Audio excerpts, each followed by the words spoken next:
이제 본문으로 들어가도록 할 텐데요. 이런 역사적인 배경들을 통하여서 예배석 교회 안에 다양한 문제들이 이제 발생을 하게 되고요.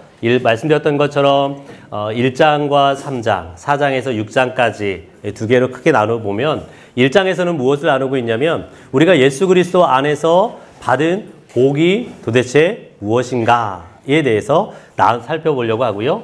2장에서는 유대인과 이방인의 문제가 예배석 교회 안에도 동일하게 발생을 하게 되는데 로마 교회처럼 유대인과 이방인이 왜 한 몸이 되어야 되는가에 대해서 바울 사도가 가르쳐주고 있어요.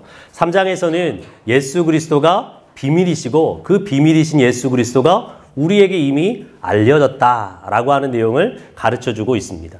4장에서 6장까지는 예수 그리스도 안에서 우리가 어떠한 삶을 살아야 될지를 가르쳐주고 있는데요. 본문에 들어가서 구체적으로 하나하나 살펴보도록 하겠습니다. 제가 어저께 와서 여러분 나눠드렸던 이렇게 책자가 있더라고요. 신약 책이 있는데 그 책 속에 구조들이 잘 돼 있어가지고 그 내용들을 참고하시면 되겠다라고 하는 생각이 들더라고요. 그 책을 참고하시면서 보시면 될 것 같습니다. 여러분 1장 3절에 14절까지 하늘에 속한 신령한 복이 무엇인가에 대해서 바울 사도가 예배석 교회 성도들에게 가르쳐 주고 있습니다. 왜 하늘에 속한 신령한 복에 대해서 바울 사도가 가르쳐야 될 필요가 있었냐면은 이 그리스 로마 시대에 살아가는 성도들, 그리스 로마 시대 때 살아갔던 사람들이 갖고 있는 생각이 있었어요. 그들의 구원관이 무엇이냐? 이 하늘의 천국에 이르는 것들, 또 구원의 단계에 이르는 것들, 하늘에 속한 복을 누리는 것을 무엇으로 여겼냐? 언제요? 죽음 이후에 얻는 것으로 여기는 사람들이었어요. 이 땅에서는 육체 속에 영혼이 갇혀 있기 때문에 이것은 어떠한 상태예요? 구원의 상태가 아니에요. 천국의 상태가 아니라고요. 복의 상태가 아니에요. 복을 누리고 천국을 누리고 신의 세계에 이를 수 있는 것은 언제예요? 죽음 이후에 영혼이 육체를 탈출해서 이룰 수 있는 곳이라고 생각을 했다고요. 바울 사도는 이것이 뭐라고요? 온전한 가르침이 아니라 잘못된 가르침, 거짓된 가르침이다 라고 바울 사도가 이야기하고 있는 거예요. 여러분 우리 사고 속에도 그런 생각들이 있어요. 내가 예수 그리스도를 믿고 이미 구원 얻었어요. 하늘에 속한 신령한 복을 내가 받은 사람이라고요. 그런데 이 복을 언제 누릴 수 있다고 생각하는 거예요? 이 하나님의 나라에 언제 동참할 수 있다고 생각해요? 죽음 이후에 내세에서나 가능한 것이다 라고 생각하는 경향이 굉장히 강해요. 이것은 잘못된 거짓된 가르침이죠. 바울 사도의 시대에도 그러한 가르침이 있었던 것처럼 이 시대에도 그러하다면 그것은 잘못된 메시지예요. 바울 사도는 그런 그들을 향하여서 우리가 이미 예수 그리스도를 믿는 순간 이 땅에서 하늘에 속한 신령한 복을 누리고 있다. 이미 가지고 있다. 라고 바울 사도가 가르친다고요. 근데 그 복의 내용을 몇 가지로 가르치느냐? 7가지 내용으로 바울 사도가 가르쳐 주고 있습니다. 첫 번째 바울 사도가 가르치는 복의 내용이 뭐냐? 창세전에 거룩하고 흠없게 하시려고 택하심을 받았다라고 이야기해요. 우리는 하나님에 의해서 창세전에 택하심을 받은 존재들이다라고 이야기한다고요. 하나님의 택하심을 받은 자예요. 이 그리스 로마 시대 때 신에 의해서 선택받은 자는 누구를 이야기할까요?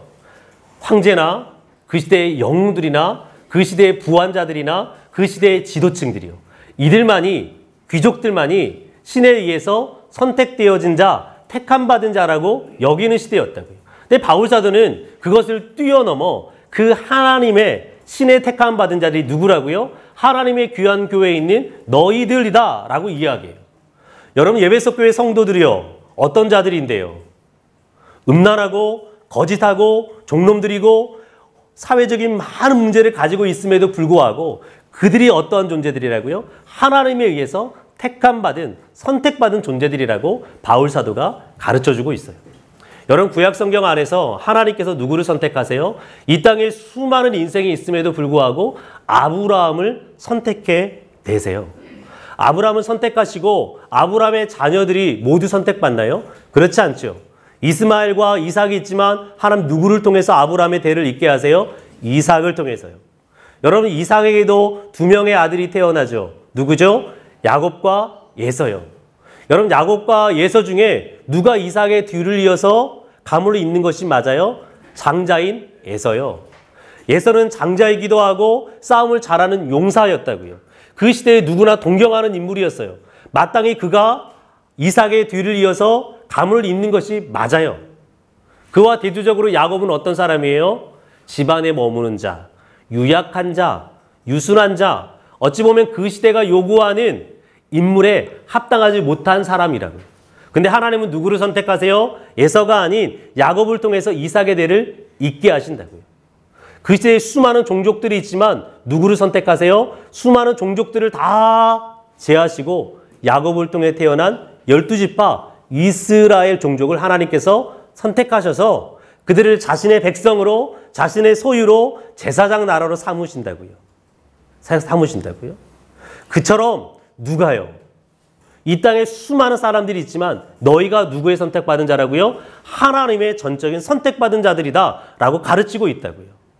여러분, 신약시대에도 동일하지 않나요? 예수님께서 예수님의 제자를 선택할 때에 어떠한 자를 선택하여 나오는 그 모든 자들을 예수님의 제자로 선택하나요? 그렇지 않아요. 예수님께서 선택하신 자, 예수께서 부른 자, 그를 예수의 12제자로, 예수를 따르는 자로 택하신다고요. 여러분, 우리가 이곳 가운데 앉아있는 이유가 무엇이에요? 내가 자원해서 나의 어떤 잘남 때문에, 나의 어떤 스펙 때문에 내가 이곳에 앉아있을 수 있나요? 그렇지 않죠. 구약에도 그랬던 것처럼 신약 성경의 예수님의 제자들에게도 그랬던 것처럼 하나님께서 우리를 선택하셨기 때문에 우리가 이 자리에 앉아있을 수 있는 거죠. 예배석 교회 성도들에게도 동일하게 이야기하는 거예요.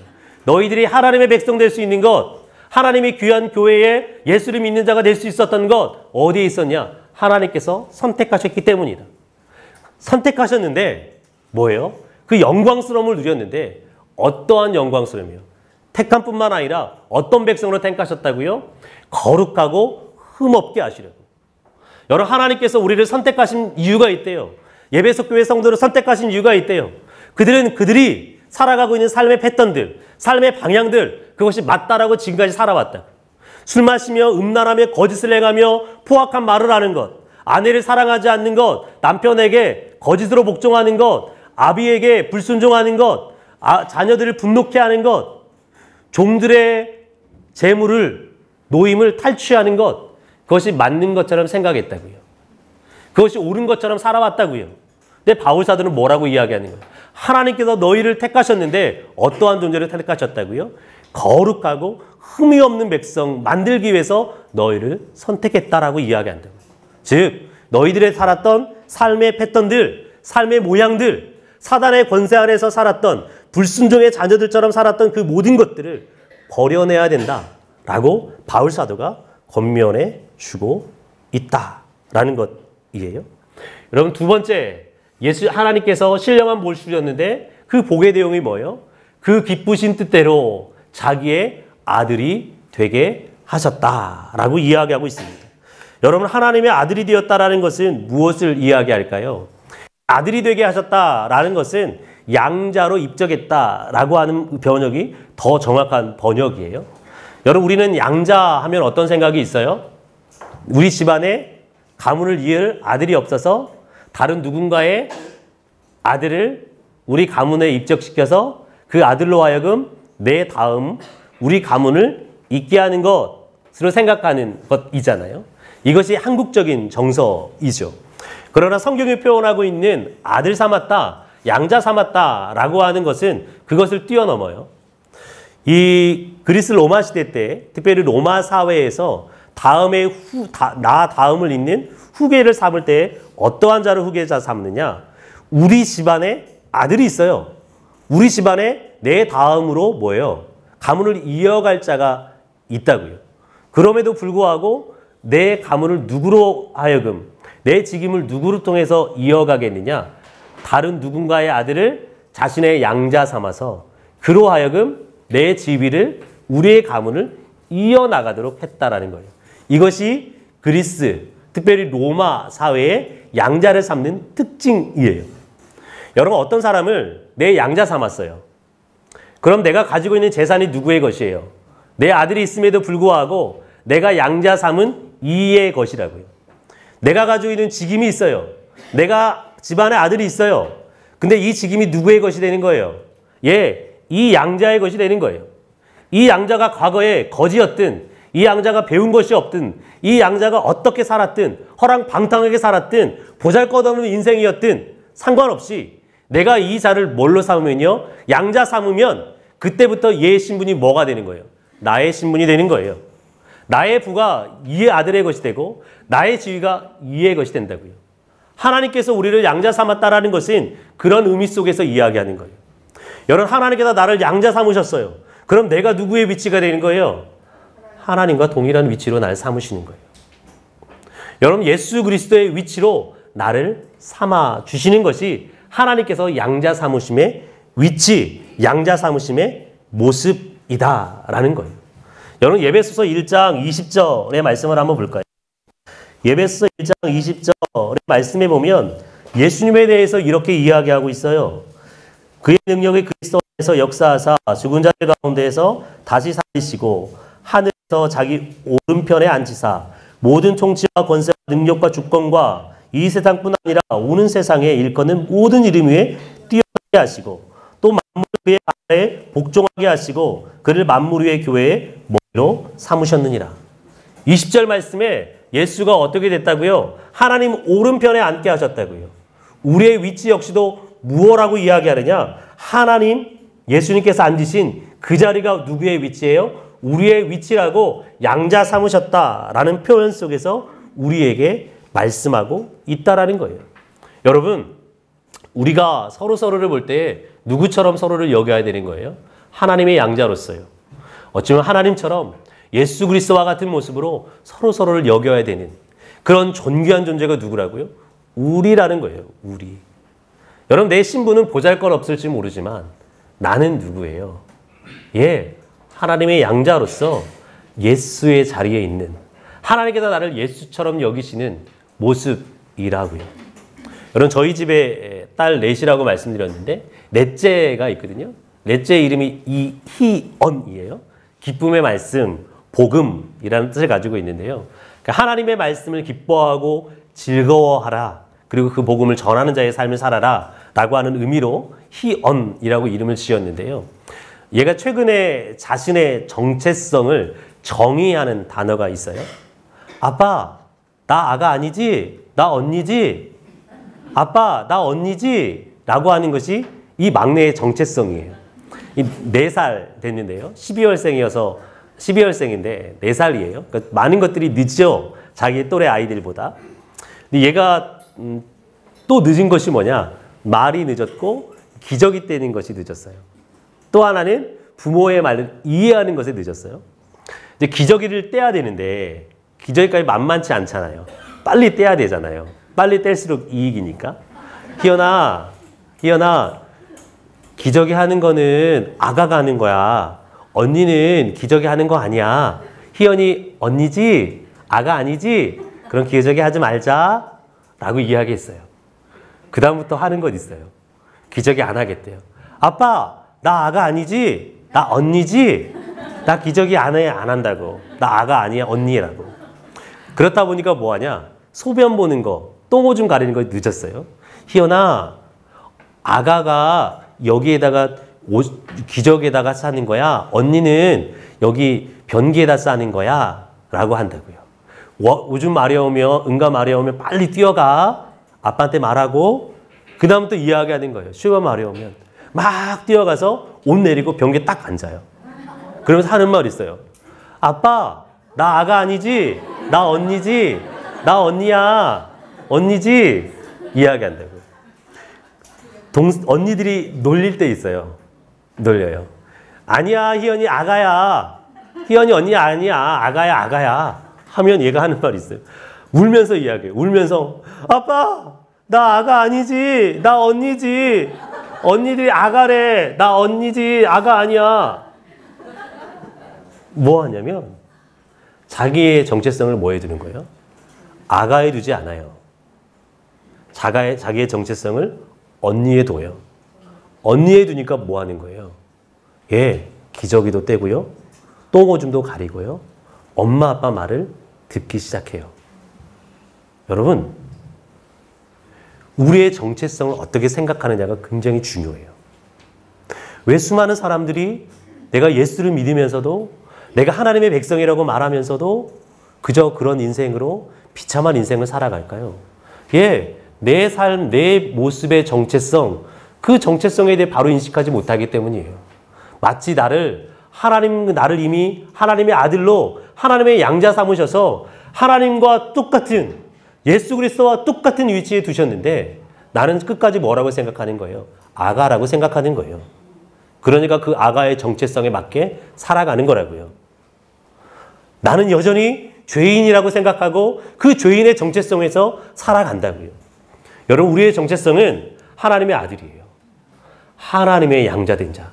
그 정체성이라는 걸 기억하시고 그 하나님의 아들로서 하나님의 자녀답게 우리의 삶들을 경영해가고 살아냈으면 좋겠다라고 하는 생각이 들어요. 여러분, 간사로 살아가야 된다는 것, 제일 많이 부닥치는 문제가 재정적인 문제이더라고요. 어떤 간사님이 물으셨어요. 재정은 어떻게 해결해? 어떻게 살아? 하나님 공급하시는 대로 살아. 그 YMO에게 재정 물어봤을 때 하나님의 공급하신 대로 살아 라고 하는 말이 제일 답답한 말이거든요. 듣고 싶은 말은 뭐냐? 하나님이 도대체 어떻게 공급하시느냐? 즉 누구를 통해 주시느냐? 누구를 통해 얼마가 들어오느냐? 그걸 알고 싶은 거거든요. 솔직한 말이 그거예요. 그냥 하나님 공급하신 대로 살아. 하나님이 누구의 손길을 통해서 주시면 살고, 누구의 손길을 통해 주시면 공과금 내고, 누구를 통해 주시면 뭐예요? 일주일의 삶을 살아요. 누구를 통해 주시면 집세 월세를 내고 그냥 그렇게 살아간다고요. 저의 정체성을 그게 정했어요. 하나님의 공급하신 대로 살다가 하나님 그 공급하시는 손길을 끊으시면 나는 끝! 여기까지. 나는 다시 돌아가리라. 끝이에요. 그러니까 뭐 하는 거예요? 그 정체성 속에 살아가니까 재정의 위협이 있어도, 재정의 압박이 있어도, 통장의 잔고가 영원히 가도 두렵지 않아요. 염려되지 않아요. 그 앞에 기도할 뿐이죠. 그러다 공급하지 않으시면 뭐 하면 되는 거예요? 예, 하나님 여기까지가 저의 길이군요. 가겠습니다. 라고 일어서서 가면 되는 거예요. 여러분, 우리의 삶의 정체성이 어디에 두느냐? 그것이 우리를 결정해요. 제발 여전히 과거에 하나님의 양자 삼기 이전의 모습으로 우리의 정체성을 두지 않았으면 좋겠어요. 하나님 앞에서 하나님의 양자로 살아내는 은혜가 우리 가운데 있었으면 좋겠습니다. 세 번째, 우리는 죄사함 받은 자다라고 이야기해요. 여러분, 우리가 죄사함 받은 자래요. 죄사함 받은 자. 죄사함 받은 자. 여러분, 지금도 마찬가지죠. 얼마나 많은 사람들이 죄사함 받고 구원 얻었음에도 불구하고 내 죄를 사함 받고 구원 얻기 위해서 노력하는지 몰라요. 그 노력 가운데 뭐 있어요? 종교적인 행위예요. 종교적으로 열심히 예배드리면 내 죄가 사함받고 구원 얻는 것처럼 생각한다고요. 내가 열심히 봉사하면 그 봉사 때문에 하나님께서 내 죄를 용서하지 않으실까? 나를 사하지 않으실까? 라고 생각하는 경향들이 굉장히 많이 자리하고 있어요. 여러분, 골로새서 2장 찾아보진 않겠지만 골로새서 2장 안에, 골로새 교회 안에 다양한 문제들이 발생해요. 이미 바울 사도를 통해서 예수 그리스도가 전해졌고 그들이 예수 그리스도를 믿었다고요. 근데 그들이 여전히 의지했던 것, 여전히 찾아 나섰던 것들이 무엇이냐? 그 죄 사함 받기 위해서, 죄 용서함 받기 위해서 그 시대의 헛된 철학들이요, 헛된 가르침들을 찾아 나선다고요. 심지어 유대교를 믿는 사람들이죠. 유대교의 절기를 지키는 것에 그들의 목을 메었어요. 매달 월상마다, 매달 절기 때마다 지키는 것들, 그것들을 통해서 뭐 할 수 있다고요? 내 죄가 용서함 받을 수 있지 않을까라고 생각했던 것들이 그들의 모습이라고요. 내가 음식을 가려 먹는 것들, 그것이면 내 죄가 용서받지 않을까라고 생각했던 사람들이라고요. 내가 조금 더 금욕적인 자의 삶을 살면 내 죄가 용서받을 수 있지 않을까라고 생각했던 사람들이라고요. 예배석 교회 안에서도 그러한 문제가 그대로 발생한다고요. 근데 여러분, 우리의 정체성은 무엇이라는 거예요? 이미 예수 그리스도 안에서 죄 용서함 받은 자들, 즉 죄 용서함 받고 이미 구원함을 받은 자들이다 라고 바울 사도가 그들에게 가르치는 거예요. 너희가 죄 용서함 받고 구원 얻기 위해서 또 다른 무언가를 찾아서 또 다른 어떠한 지식을 얻고 또 다른 어떠한 종교 가운데 귀의해야 되는 것이 아니라, 그것에 붙잡혀야 되는 것이 아니라 이미 예수 그리스도 안에서 구원 얻은 자라는 것을 그들에게 명백하게 가르쳐 주고 싶은 거예요. 그들이 그러한 복을 받았다라고 이야기한다. 여러분 제가 대학교 때 친구가 그런 얘기 하더라고요. 자신은 군대에 있을 때에 하나로는 부족해서 군대에 있는 종교도 다 찾아다녔대요. 그러니까 천주교에 가서 천주교 영세 받고 하루는 불교에 갔다 왔어요. 불교에 갔다 왔더니 뭐 이렇게 손에 이렇게 뭐 상처 내서 왔더라고요. 이거 뭐냐? 불교에 가가지고 불교에 사는 의례가 있나 봐요. 불교에 들어왔다라는 거. 향으로 이렇게 지지는 것들 하고 왔더라고요.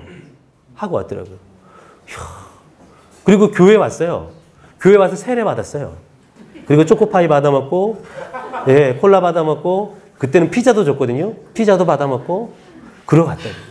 그러니까 군대 안에는 세 개의 종교를 다 가더라고요. 왜 그렇게 하냐? 하나만 의지했다가는 안 될 것 같다라는 거예요. 하나만 붙들었다가는 부족할 것 같다라는 거예요. 그러니까 세 개에 다 걸쳐놓으면 그만큼 뭐가 높아지는 거예요? 확률이. 혹시 내가 이거 잘못 믿었다가, 아, 이거 잘못 믿다가 이거라도. 근데 여러분, 예배석 교회 성도들, 골로새 교회 성도들 딱 그러했다고요. 근데 바울사도는 정확하게 이야기해요. 예수 그리스도 안에서 우리가 이미 뭐 했다고요? 죄 용서함, 구속받은 존재들이다 라고 바울사도가 가르치고 있다는 거예요. 세 번째는요.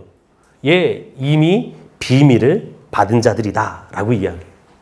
앞에서 말씀드린 것처럼 이 그리스 로마 시대에 살고 있었던 사람들은 이 구원의 단계에 이르기 위해서 어떤 것이 있어야 된다고 생각했냐면 신으로부터 내려오는 구원에 이르는 비밀한 지식들이 있어야 된다고 생각했다고요. 신으로부터 주어지는 지식, 신으로부터 내려오는 비밀들, 그것을 알고 깨달아야만 뭐 할 수 있다고요? 내가 구원의 단계에 이를 수 있다라고 생각하는 인간들이 그 시대의 모습이었어요. 교회 성도들도 마찬가지로 예배석 사람들도 그렇게 생각하고 있는 거예요. 신으로부터 내려오는 어떤 비밀이 그래도 있어야 그것을 알고 깨달음으로 구원의 단계에 이를 수 있다고 생각하는 것이죠.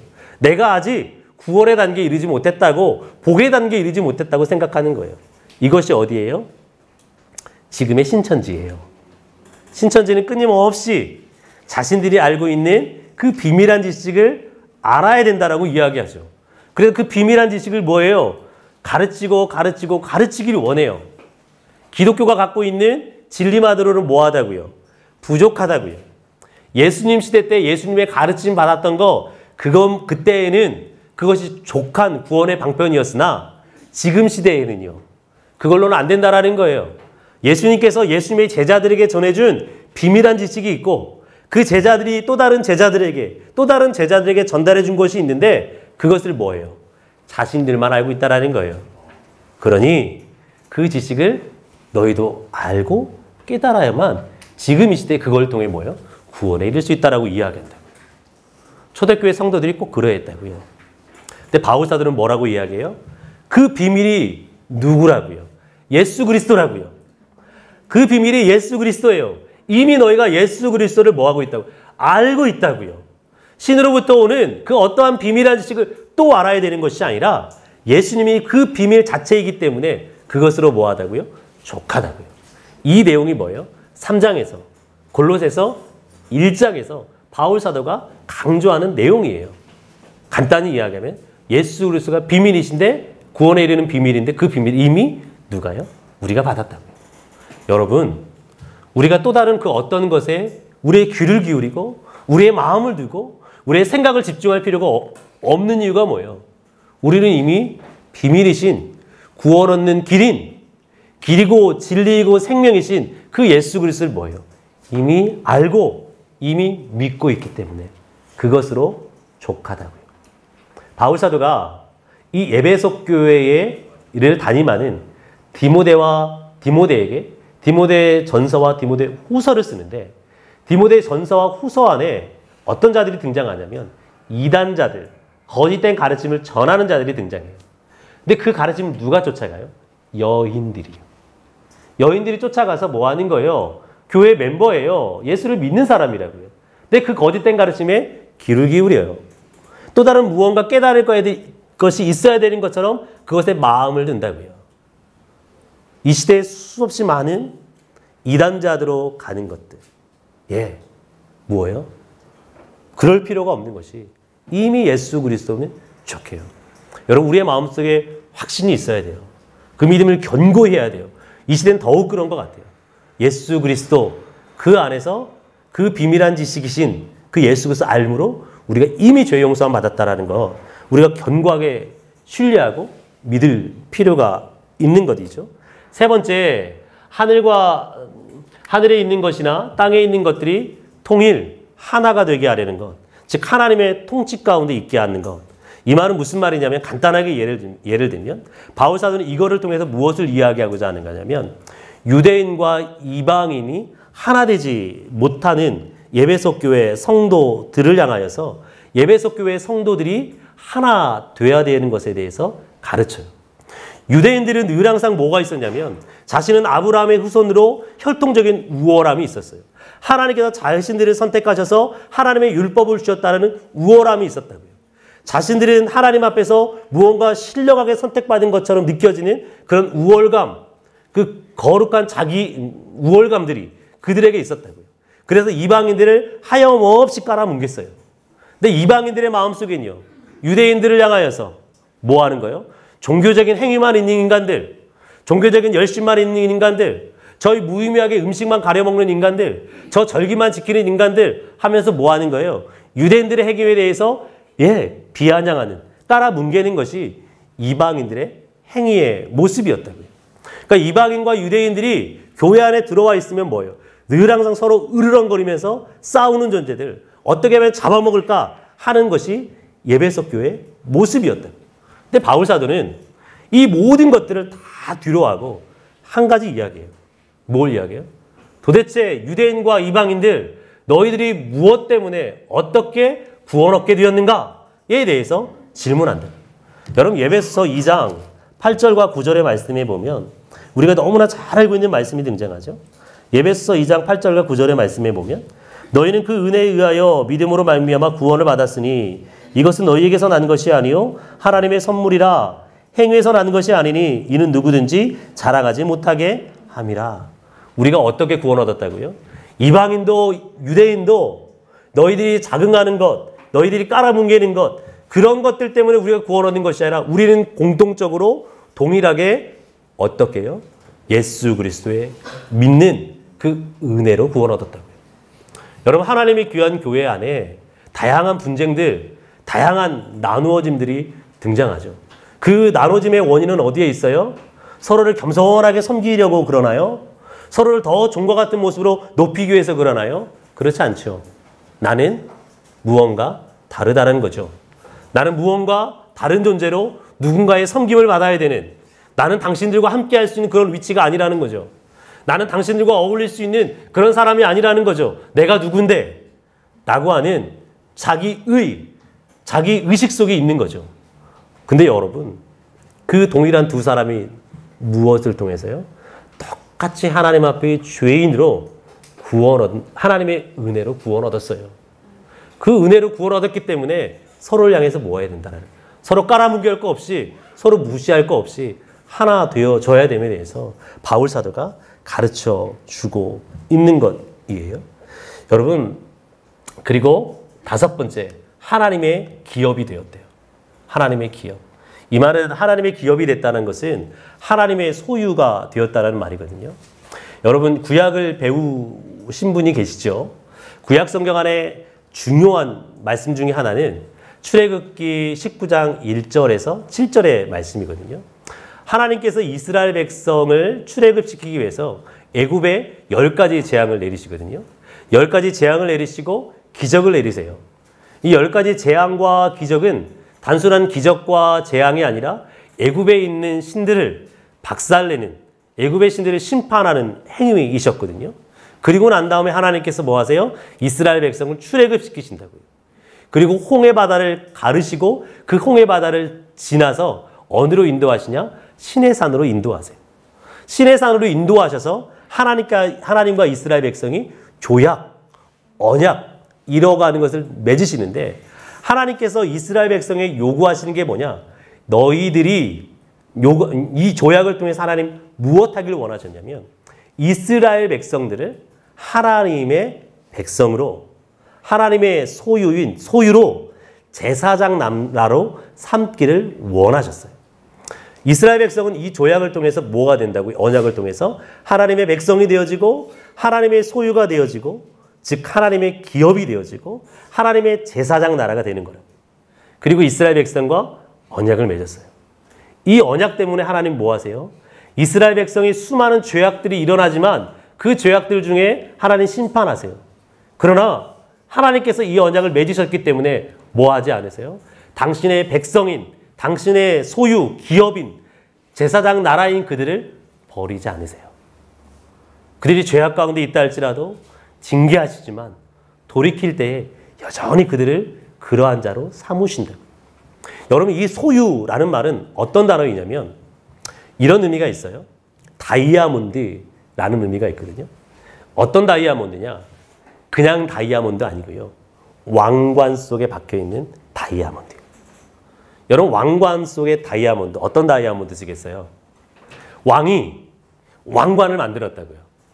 그러면 이 허접한, 다이아몬드는 허접하지가 않, 허접해도 있으면 좋겠죠? 그냥, 허접해도 내가 알아서 세공해서 쓸 거니까 있으면 좋겠으나, 왕이 왕관에 부착하는 다이아몬드 어떤 걸까요? 그 시대에 그가 가지고 있는 가장 귀중한 것, 그 어느 곳에도 얻을 수 없는 것, 그 다이아몬드를 골라서 뭐 하겠어요? 왕관에 탁 박히겠잖아요. 그 왕관은 그때부터 뭐 하는 거예요? 그 어떤 것과 바꿀 수 없는 거예요. 가장 귀중한 가치가 된다고. 여러분, 하나님께서 우리를 당신의 기업 삼으셨다라는 말은 그런 의미가 있어요.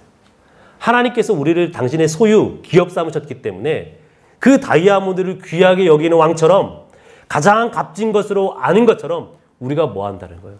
하나님의 소유로서 하나님이 가장 아끼는, 하나님이 가장 귀중하게 여기는 그러한 존귀한 존재가 되었다고 성경은 우리에게 가르치고 있는 거예요.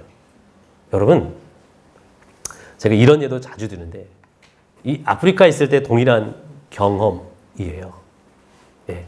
경험이에요. 제가 에티오피아에 있었는데 그 기간에 제가 전해 들은 이야기예요. 그 기간 안에 남쪽에 있는 콩고라는 곳에서 내전이 일어나게 됐어요. 내전. 여러분, 아프리카 내전은 굉장히 심각하거든요.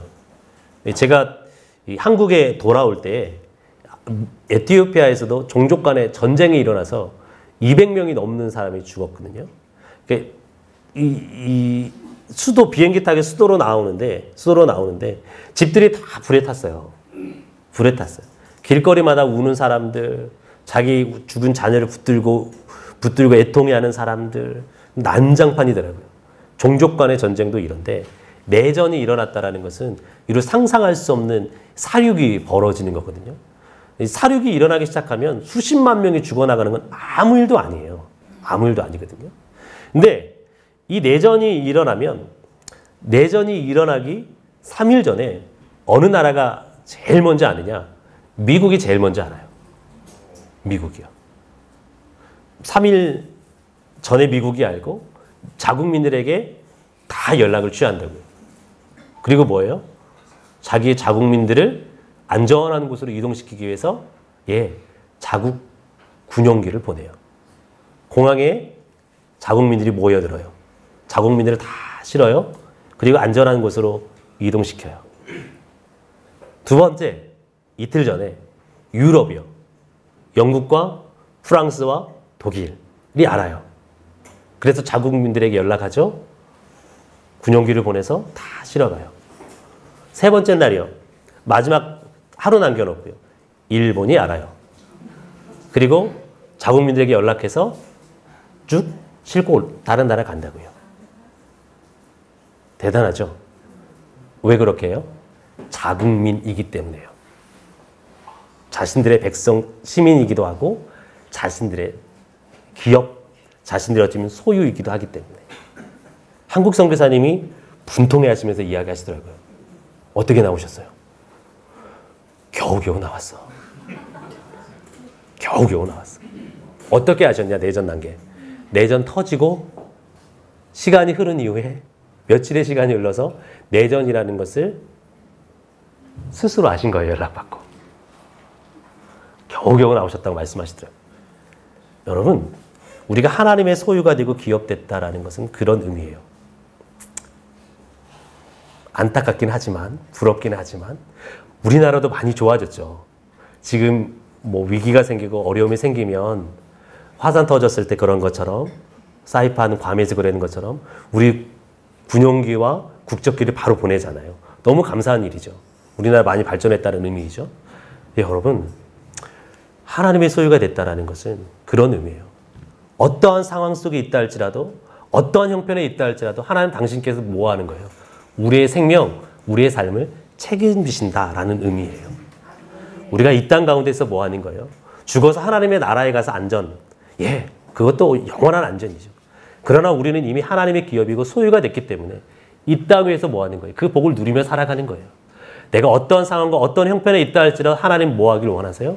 내가 하나님의 소유이기 때문에 왕관에 박힌 다이아몬드처럼 귀한 존재이기 때문에 나를 보호하고 지키고 내 삶을 이끌어 가시는 분이 하나님이시라는 거예요. 우리의 정체성, 우리가 받은 복이 바로 그러한 복이라는 거예요. 그러할 뿐만 아니라 뭐 하셨어요? 성령으로 인치셨대요. 여러분, 성령으로 인쳤다라는 것은 도장 찍었다라는 말이거든요. 이 고대 사회에서 자기의 양, 자신의 염소, 자신의 소유물을 상징할 때 뭐예요? 자신이 갖고 있는 도장을, 철로 된 도장을 뭐예요? 예, 불에 데워서 양에게 탁 찍었다고요. 양에게 찍었어요. 허벅지에 찍든지 어느 곳에 찍든지 찍어서 자신의 소유라는 것을 드러냈다고요. 드러냈어요. 요한계시록에 보면 14만 4천 명을 이야기할 때에 그들을 하나님께서 인쳤다라고 이야기하죠. 그들의 이마에 인쳤다라고 이야기하시거든요. 고대 사회의 노예, 주인이 자신의 노예를 자신의 것으로 삼을 때요. 예, 어느 어깨에든지 어느 곳에든지 뭐예요? 자신의 도장으로 찍었어요. 그것도 아니면 자신 주인의 이름의 명찰을 뭐예요? 노예는 꼭 목에다 걸고 다녀야 했어요. 그래서 뭐 하는 거예요? 이 사람이 누구의 소유인지를 드러냈다고요. 성령 하나님께서 우리 가운데 거하신다라는 거. 성령 하나님이 우리 가운데 있다라는 거. 하나님께서 우리를 인치셔서 뭐예요? 성령으로 인치셔서 그 성령을 통해서 뭐하는 거예요? 우리가 하나님의 소유라는 것을 명백하게 드러내시는 것이에요. 여러분, 우리가 이마를 까서 우리 이마 속에 있는 어떤 표시를 볼 수는 없지만 우리 가운데 성령 하나님이 거하심으로 말미암아 그 거하심이 뭐예요? 우리가 하나님의 백성이라는 것을 보여주는 것이다라는 거예요. 기업의 보증이 되셨다라는 말은, 보증은 그런 거거든요. 보증금이라는 의미예요. 여러분, 내가 어떤 집을 샀어요. 근데 그 집을 사기 전에 뭐 해요? 보증금을 먼저 냈잖아요. 근데 보증금을 내면 그때부터 그 집은 누구의 것이 되는 거예요? 아직 내가 잔금을 치르진 않았으나 그건 누구의 집이에요? 내 거죠. 내 거예요. 뭐 하기만 돼요? 잔금만 치르면 돼요. 내 거라고요, 내 거.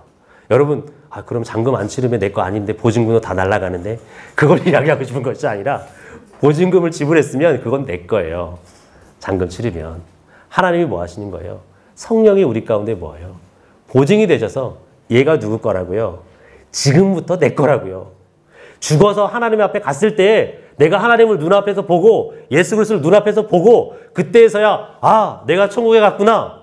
내가 구원에 이르렀구나. 라고 확신하는 것이 아니라 내가 이곳 가운데 있지만 성령께서 내 안에 거하시는 것, 그것을 통해서 내가 이미 하늘의 복을 받은 하늘나라에 동참한 자라는 것을 보증해 주는 거라고요. 보증해 주는. 여러분, 7가지로 살펴봤어요. 우리는 하나님이 선택한 사람이에요. 하나님의 양자가 되었고요. 이미 죄수 용서함 받았고요. 이미 구원의 비밀을 알고 있는 사람이고요. 유대인과 이방인이 하나 될 자로 우리를 부르셨고요. 기업이 되었고요. 인침을 받았고요. 기업의 보증으로 성령을 받은 사람이라. 어디에서부터요? 이 땅에서부터요. 하나님의 나라에서 가서가 아니라 이 땅에서요. 여러분, 우리의 정체성이 무엇인지를 선명하게 기억하셔야 돼요. 제가 이 말씀 기억 준비하면서 앞에서 말씀드렸던 우리 막내, 뭐가 계속 머릿속에 떠올라요. 우리는 아가가 아니에요. 우리는 언니예요. 우리는 죄인이 아니고요. 우리는 하나님의 아들이고 하나님의 딸이에요. 우리는 죽어서 천국 갈 존재들이 아니고요. 이미 이 땅에서 천국 하나님의 나라를 누리는 사람들이에요. 그 정체성 속에서 우리의 신앙생활을 해 나가야 된다는 거예요. 바울사도는 그러면서 그 정체성에 합당한 자가 어떻게 살아야 되는지를 4장부터 그냥 쭉 이야기해 내고 있다라는 거예요. 그러면 어떻게 이런 하늘에 속한 신령한 복을 우리가 얘가 정체성을 상실하고 네. 이 복을 어떻게 누리게 됐는가? 이 복을 어떻게 받게 되냐라는 거예요. 이 에베소서 안에서 1장 안에서 반복되어지는 단어가 있는데 그리스도 안에서라는 단어예요. 그리스도 안에서 사랑하시는 자 안에서 그 안에서 주 예수 안에서 무려 그리스도 안에서라고 하는 말이 몇 번 반복되고 있어요? 예, 13번 이상 반복되고 있죠.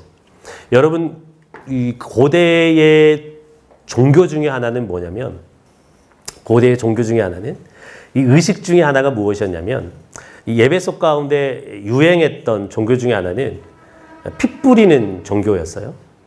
황소를 잡고 양 옆으로 놓으면 그 황소의 피가 이렇게 쭉 쏟아낸다고요. 그리고 그 사이를 지나가요. 즉 그 안으로 들어가는 거죠. 그 안으로 지나가는 것을 통해서 뭐 한다고 생각했냐면 자신의 죄악들이 사해진다라고 생각하는 의식들이 있었다고요. 그 의식 속에서 이 단어가 나왔는지는 모르겠으나 바울사도는 우리가 하늘에 속한 신령한 복을 받을 수 있는 유일한 방법을 무엇으로 이야기하냐? 예수 그리스도 안에 있을 때라고 이야기해요. 예수 그리스도 안에 있을 때. 즉 예수 그리스도 안에서 예수 그리스도 어떠한 관계 속에 있느냐요. 예수 그리스도와 그가 나의 구원자라는 사실, 내가 그로 인해 죄 용서함 받았다라는 사실, 그 인격적인 관계 속에 있느냐가 무엇을 결정해요? 내가 하늘에 속한 신령한 복을 누리느냐, 누리지 않느냐가 결정된다고. 다시 말하면 그 신령한 복을 어떻게 누리게 됐어요? 예수 그리스도 안에서 그분과의 관계 속에서 누리게 되었다라고 이야기해요. 여러분, 제가 기억하는 CNN 재밌는 방송이 있어요. CNN 방송이 있는데 짤방으로 이렇게 돌아다니는 한참 돌아다니는데 지금은 돌아다니질 않더라고요. 레리 킹이라고 하는 유명한 CNN의 방송하는 분이 있죠. 방송에 있는데 유대교와 이슬람과 기독교의 목사님이 토론을 하는 거예요. 어떻게 구원 얻을 수 있는가에 대해서 3명의 종교 지도자들이 토론을 벌인 것이었어요. 유대교 종교 지도자가 이렇게 이야기해요. 율법을 잘 지키면 우리가 구원 얻을 수 있습니다. 라고 이야기하는 거예요. 사회자가 물어봐요. 그러면 율법을 어느 정도로 지켜야 됩니까? 라고 물어봤어요. 유대교 지도자가 이렇게 이야기해요. 한 70%, 80% 지키면 되지 않을까요? 이야기하는 거예요. 그 옆에 이슬람의 지도자가 이야기해요. 이슬람교는 어떻게 하면 구원 얻는다라고 이야기합니까? 코란의 가르침 따라 살면, 의롭게 살면 구원 얻을 수 있습니다. 그러면 코란의 가르침은 어느 정도 지켜야 되죠? 어느 정도로 선을 행해야 되나요? 공도를 쌓아야 되나요? 동일하게 이야기해요. 한 70%, 80% 정도 하면 되지 않을까요? 기독교의 목사님에게 물어봐요. 어떻게 하면 우리가 구원 얻을 수 있습니까? 우리의 공로가 아닌, 우리의 선이 아닌 오직 예수 그리스도를 믿음으로 말미암아 우리의 죄가 죄 용서함 받고 우리가 구원 얻을 수 있으며 하나님의 백성이 될 수 있습니다. 라고 이야기해요. 이 두 지도자가 질문해요. 어떻게 그것을 믿는다는 걸 증명할 수 있죠? 라고 물어봐요. 믿음은 증명할 수 없지만 그 믿음으로 말미암아 구원 얻습니다. 정확하게 하는 내용이었어요. 여러분, 바울사도가 동일하게 이야기하는 부분이라고요. 우리가 예수 그리스도를 뭐예요? 믿을 때에 이 복들을 누릴 수 있다라고 이야기해요. 서두에 말씀드렸던 것처럼 골로새와 에베소 교회 안에 다양한 이단을 주장하는 사람들이 있었어요. 신으로부터는 지식이 있어야 되고 비밀을 알고 있어야 되고 유대인의 율법을 쫓아 유대인의 절기를 쫓아 유대인의 음식법을 쫓아 그리고 그 시대가 주장하는 철학적인 가르침도 쫓아 살아야만 우리가 구원 얻을 수 있다라고 주장하는 그들을 향하여서 바울 사도는 담대하게 이야기한다고요. 아데미를 섬기는 것도 아닌 그 시대의 철학도 아닌 종교도 아닌 무엇을 통해서요? 예수 그리스도를 믿는 그 믿음으로 말미암아 우리가 구원 얻을 수 있다라고 가르치고 있다라는 것이죠. 그럼 도대체 예수가 어떤 분이시길래요? 그리고 어떻게 그 구원의 역사를 이루고 어떤 분이시길래 그분 안에서 이런 구원의 역사를 누릴 수 있는가? 죽은 자들 가운데서 다 살리심 받았고 하늘에서 자기 오른편에 앉아 계시고 모든 이름이 뛰어나게 하신 분이고 만물을 그 아래 복종하게 하신 분이고 만물의 교회의 머리로 삼으셨고 교회를 그의 그리스도의 몸으로 삼으셨다.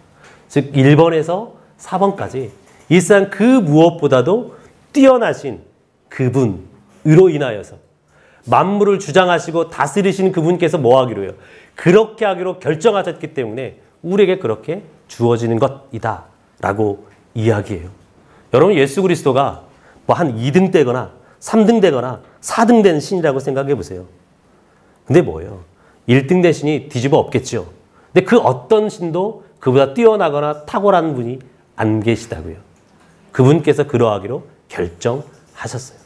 그러면 이러한 신령한 복들을 우리에게 주신 이유가 우리에게 주신 이유가 무엇이냐? 거저 주시는 은혜의 영광을 찬송하게 하는 것, 우리를 그의 영광에 찬송이 되게 하는 것, 그의 영광을 찬송하는 것이라고 이야기해요. 즉 그분의 행하신 그 놀라운 일들을 뭐 하기 위해서요? 하늘에 속한 신령한 복을 받은 자로 노래하며 그분을 칭송하며 그분 앞에 영광을 돌리는 자의 삶을 살게 하기 위해서요. 여러분 예배소 5장에 가면 성령의 충만한 자의 특징에 대해서 이야기하는데 성령의 충만한 자의 특징이 무엇이냐? 찬송하는 자의 모습이 특징 중에 하나예요. 특징 중에 하나라고요. 여러분 우리는 마땅히 그분의 이름을 그분의 행하신 일들을 높이고 그분 앞에 영광을 돌리라고 우리에게 그러한 복을 주셨다고요. 또 하나 생각해 보면요. 이 하나님을 찬송한다. 하나님 앞에 영광을 돌린다라는 건 도대체 무슨 말일까 생각해 보셔야 돼요. 물론 우리가 일상처럼 이것만 하고 마칠게요. 밥 먹을 시간이 됐는데 어쩐지 배가 꼬르륵 하던데 하나님 앞에 찬송한다, 영광을 돌린다라는 것은 우리의 일상의 예배를 이야기하기도 하지만 또 하나는 우리의 삶을 이야기해요.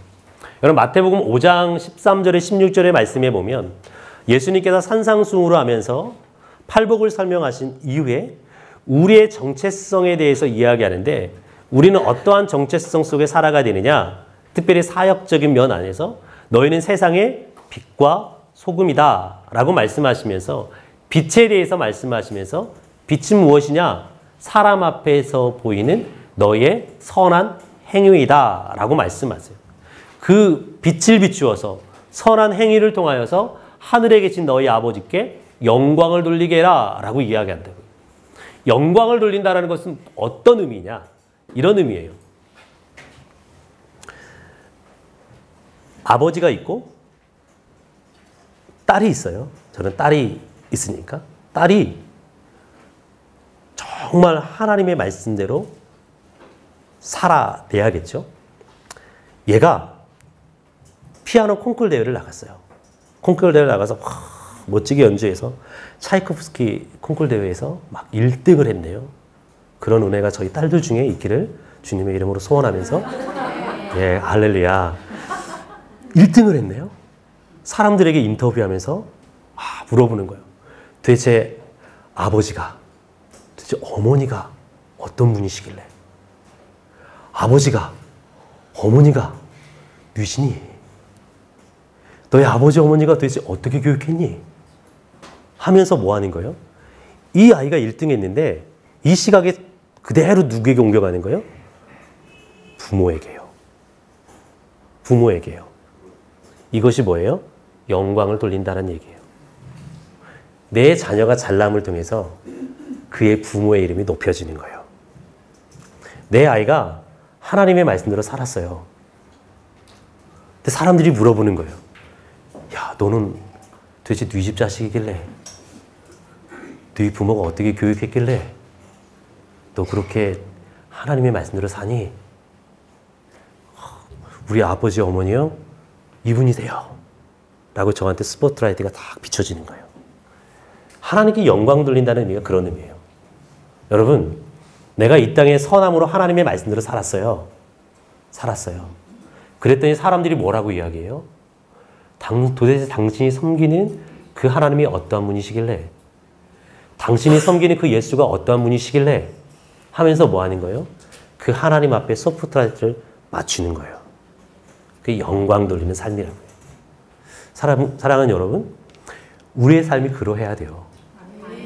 내가 하나님의 말씀대로 살아내는 것 때문에 사람들이 내가 섬기는 하나님이 어떠한 분인지에 대해서 궁금해야 된다고요. 내가 섬기는 하나님이 어떠한 분인지에 대해서 관심을 가져야 돼요. 도대체 도대체 저분은 어떤 분을 섬기길래 건강하지도 않으며 돈도 없으며 쥐뿔도 없는 사람이 늘 항상 웃고 다니고 늘 항상 저렇게 찬양하고 다니고 늘 항상 저렇게 기뻐할까 생각하셔야 된다고요. 제가 과거에 섬겼던 교회의 한 권사님이 남편이 뇌졸중으로 쓰러졌어요. 남편이 말을 잃었어요. 남편이 걷지를 못해요. 먹지도 못해요. 권사님이 늘 항상 고백했던 것이 있어요. 하나님께서 이 일을 통해 분명히 선한 일을 행하실 겁니다. 이 일을 통해 하나님 놀라운 일들을 보여주실 것입니다. 수많은 분들이 그분을 찾아가서 위로하기 위해 찾아갔다가 그분이 고백하는 그 고백을 듣고 뭐 하는 거예요? 도리어 위로를 받고 돌아가요. 눈물을 흘려 갔다가 도리어 그분을 통해서 눈물을 머금고 집에 돌아가요. 왜요? 자신이 그렇게 행하지 못하는 것을 위해서. 삶을 살지 못하는 것을 위해서. 여러분, 하나님께 영광 돌린다는 그런 의미라고요. 내가 그 모든 상황 속에서 하나님의 말씀대로 기필코 살아내는 것을 통해서, 하나님의 백성답게 살아내는 것을 통해서, 그 정체성에 합당하게 행하는 것을 통해서, 다른 사람들이 나를 보면서 하나님이 저런 분이시구나. 하나님이 저런 분이시구나. 저 하나님 놀라운 분이시구나. 고백할 수 있어야 된다는 거예요. 그것이 하나님께 영광 돌린다는 의미예요.